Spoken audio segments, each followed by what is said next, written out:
ভাৰতীয় জনতা পাৰ্টীৰ সকলোকে কথা জনাইছোঁ।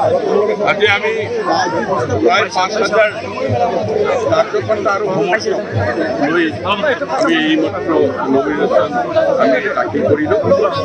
আমাৰ নমিনেশ্যন ভালদৰে আমি দাখিল কৰিলোঁ। এতিয়া আমাৰ এইবাৰ পৰিৱেশ মই পালোঁ যে ৰাইজে নিজাববীয়াকৈ স্বতঃস্ফূৰ্তভাৱে ওলাই আহিছে, কাৰ্যকৰ্তাসকলে ওলাই আহিছে। মই ভাবিছিলোঁ যে 3-4 হাজাৰমান হ'ব, কিন্তু দেখা প্ৰায় 5,000ৰ ওপৰত আপোনালোকে নিজে যে আজি সমৰ্থক তথা আমাৰ ভাল পোৱা কাৰ্যকৰ্তাসকলে উপস্থিত আছিল আমাৰ এই দিন।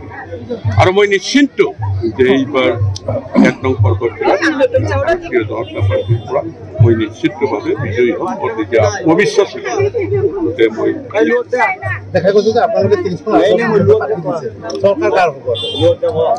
বিটিআৰটা চৰকাৰ বিজেপিৰ চৰকাৰ হ'ব, ইয়াত কোনো সন্দেহ নাই।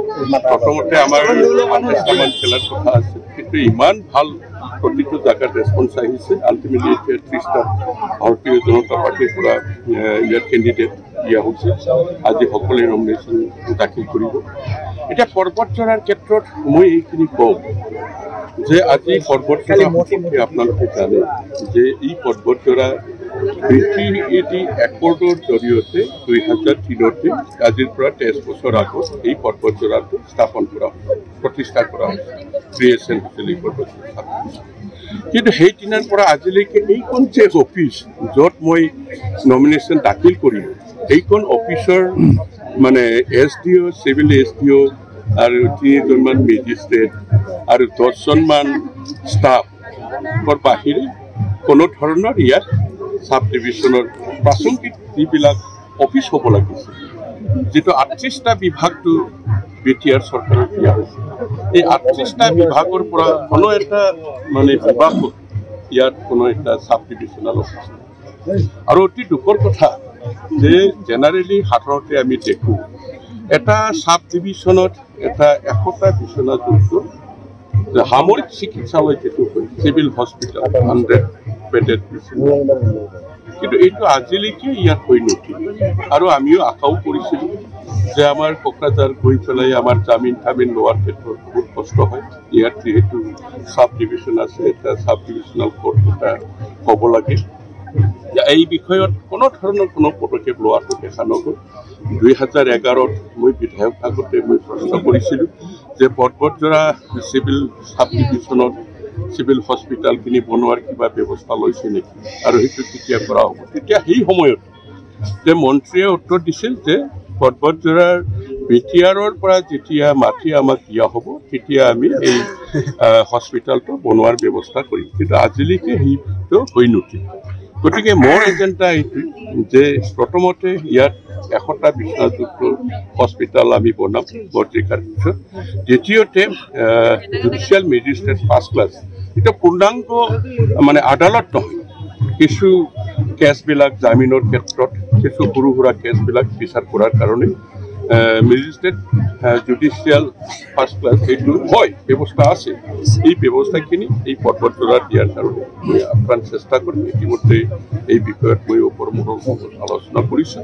প্ৰাসংগিক যিবিলাক সৰু সুৰা যিবিলাক অফিচ আছে সেইবিলাক প্ৰত্যেকটা বিভাগৰ অফিচ, এই অফিচবিলাক আনাৰ কাৰণে ব্যৱস্থা কৰিম। মানে এই 3টা এজেণ্ডাৰ ওপৰত ভিত্তি কৰি মই নিৰ্বাচনত অৱতীৰ্ণ হৈছোঁ আৰু মই আশাবাদী যে বিজেপি চৰকাৰে সেইখিনি কৰিবলৈ সমৰ্থন কথাটো আপোনালোকে দেখিছে। মইতো 4,000 আমি 4,000 অহাৰ কাৰণে আমি আমাৰ কাৰ্যকৰ্তাসকলক কৈছিলোঁ, কিন্তু এতিয়া দেখা গ'ল 4,000ৰ 5,000ৰ ওপৰত আজি সমৰ্থকে আমাৰ লগত একেলগে আহি আমি নমিনেশ্যন দাখিল কৰিম।